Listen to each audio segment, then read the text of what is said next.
আসসালামু আলাইকুম, good day everybody, how are you? আশা করি সবাই আপনারা ভালো আছেন। অনেকদিন পর আবার একটি নতুন ভিডিও নিয়ে, নতুন টপিক নিয়ে আপনাদের সামনে হাজির হলাম। আজকে আমরা আলোচনা করব মডাল নিয়ে, ইম্পর্টেন্ট কিছু মডাল। স্পিকিংকে ভালো করে করতে গেলে আমাদের অবশ্যই কিছু মডাল সম্পর্কে জানতে হবে। If you want to be a very good speaker and fluent in speaking, you must know some important models. কিছু কিছু মডেল আছে খুবই ইম্পর্টেন্ট, এগুলো সম্পর্কে আমাদের সঠিক ধারণা থাকতে হবে। ফর এক্সাম্পল, একটা মডেল হচ্ছে ক্যান। তিনটে লেটার নিয়ে একটা শব্দ ক্যান। তিনটা লেটার নিয়ে একটা শব্দ ক্যান, এটার উচ্চারণ হচ্ছে খ্যান। যেহেতু এটার প্রথমে আছে সি, তো আমরা জানি যে কোনো একটা শব্দের প্রথমে সি থাকলে এটা অ্যাসপিরেটেড হয়, এটা উচ্চারণ হবে খ্যান। তাহলে এইটা হচ্ছে একটা মডেল। এই মডেলটা আমরা বিভিন্ন ক্ষেত্রে ব্যবহার করি এবং এটার যথেষ্ট ইউজ আছে। বিভিন্ন জায়গায় আমাদেরকে এই শব্দটা ইউজ করতে হয়। এর একটা মডেল অক্সিলারি। তো এইখানে ক্যান, ক্যান অর্থ কি? ক্যান অর্থ হচ্ছে পারি, পারি।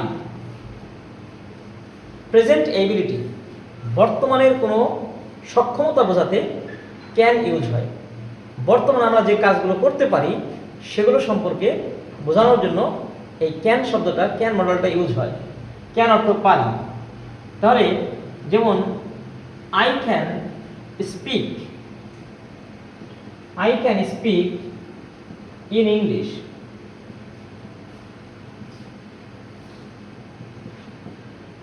I can speak in English, তাহলে ক্যান অর্থ পারি। I can speak in English, আমি ইংলিশে কথা বলতে পারি। তাহলে ক্যানটা very important. If you know this models, you will be able to speak in English fluently. যদি মডেল সম্পর্কে আমাদের ভালো ধারণা থাকে, প্রতিদিনই আমাদের স্পিকিংয়ে এগুলো ব্যবহার হয়। তাহলে ক্যান পারি, বর্তমানের কোনো সক্ষমতা বা বর্তমানের কোনো যে কাজগুলো আমরা করতে পারি সেই সম্পর্কে বর্ণনা করতে গেলে আমাদের এই মডেলটা ইউজ করতে হয় ক্যান। যেমন I can speak in English, আমি ইংলিশে কথা বলতে পারি। I can speak in English, আমি ইংলিশে কথা বলতে পারি। আরেকটা মডেল পারবো, উইল বি এবল টু, এটা আরেকটা model. Will be able two, will be able two, পারবো। তাহলে যখন আমরা বলি যে পারবো, তখন এখানে ইউজ হয় উইল বি এবল টু। উচ্চারণটা আবার খেয়াল করি, will be able two, will be able two, পারবো। তাহলে I will be able to speak in English, I will be able to speak in English, এটার অর্থ হবে আমি ইংলিশে কথা বলতে পারবো। I will be able to speak in English, আমি ইংলিশে কথা বলতে পারবো। সে ইংলিশে কথা বলতে পারবে, he will be able to speak in English. আমরা ইংলিশে কথা বলতে পারবো, we will be able to speak in English. তারা কাজটি করতে পারবে, they will be able to do the work.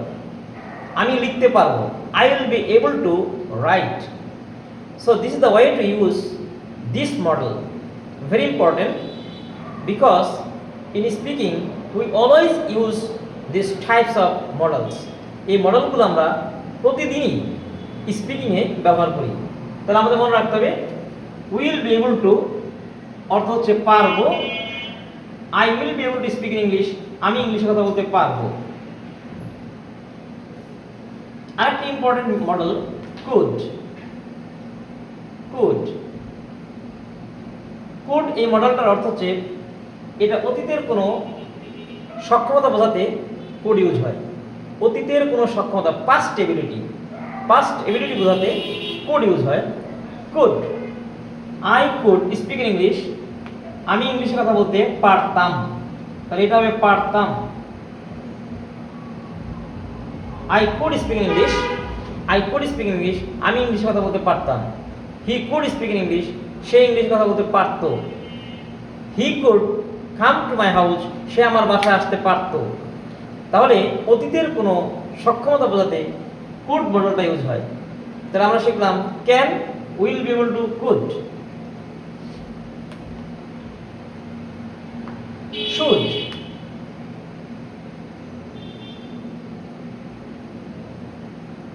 Should উচিত। শুড হচ্ছে আর একটা গুরুত্বপূর্ণ মডেল, এটার অর্থ হচ্ছে উচিত। I should speak in English, আমার ইংলিশে কথা বলা উচিত। You should speak in English, তোমার ইংলিশে কথা বলা উচিত। হি শুড রাইট, তার লেখা উচিত। হি শুড কাম, তার আসা উচিত। আই শুড লার্ন ইংলিশ, আমার ইংলিশ শেখা উচিত। তাহলে কথাবার্তার মধ্যে আমরা যখন ব্যবহার করি উচিত, তাহলে তখন আমাদের এই মডেলটা ব্যবহার করতে হয় শুড। তাহলে আমরা মনে রাখবো শুড মানে হচ্ছে উচিত, তোমার যাওয়া উচিত, ইউ শুড গো। তার আসা উচিত, হি শুড কাম। আমার ইংলিশ শেখা উচিত, আই শুড লার্ন ইংলিশ। আমার তাকে সাহায্য করা উচিত, আই শুড হেল্প হিম। তাহলে শুড উচিত is very important model in our daily life. Always we use this model. So if you want to be a fluent speaker, you must know these types of models properly. So another model, would. would আরেকটা model. would অতীতের কোনো অভ্যাস বোঝাতে, অতীতে আমাদের কোনো অভ্যাস ছিল, অতীতের কোনো অভ্যাস বোঝাতে আমরা ইউজ করি would। অর্থটা কিরকম হবে? I would speak in English, আমি ইংলিশে কথা বলতাম। তাহলে বাংলাটা আবার খেয়াল করি, I would speak in English, আমি ইংলিশে কথা বলতাম। আই উড ওয়াক, আমি হাঁটতাম। আই উড রাইট, আমি লিখতাম। এইভাবে অতীতের আগের কোনো অভ্যাস বোঝাতে আমরা ইউজ করি উড। তাহলে I would speak in English, আমি ইংলিশে কথা বলতাম। আই উড হেল্প ইউ, আমি তোমাকে সাহায্য করতাম। তাহলে এরকম অর্থ বোঝাতে ইউজ হয় উড।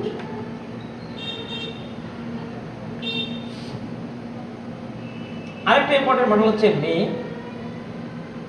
মে, তাহলে মে দিয়ে সম্ভাবনা বোঝায়, এটা আমরা মনে রাখবো। মে ইউজ করলে সম্ভাবনা বোঝায়। I may speak in English, আমি ইংলিশে কথা বলতে পারি। আমি ইংলিশে কথা বলতেও পারি। তাহলে এই যে একটা সম্ভাবনা, বলতেও পারি। I may speak in English, আমি ইংলিশে কথা বলতে পারি। আই মে গো হোম, আমি বাসায় যেতেও পারি। আই মে হেল্প ইউ, আমি তোমাকে সাহায্য করতেও পারি। হি মে কাম, সে আসতেও পারে। তাহলে যখনই কোনো কিছুর সম্ভাবনা বোঝায়, ইট মে রেইন, বৃষ্টি হতেও পারে। তাহলে এই ধরনের সম্ভাবনা বোঝাতে আমরা এই মডেলটা ব্যবহার করি মে। আরেকটা মডেল হচ্ছে মাইট। মাইট এটাও সম্ভাবনা বোঝাতে ব্যবহৃত হয়, সম্ভাবনা বোঝাতে। আই মাইট স্পিক ইংলিশ, আমি হয়তো ইংলিশে কথা বলবো। হয়তো ইংলিশে কথা বলবো, সম্ভাবনা। তাহলে মেয়ের চাইতে একটু কম সম্ভাবনা বোঝাতে মাইট ইউজ হয়।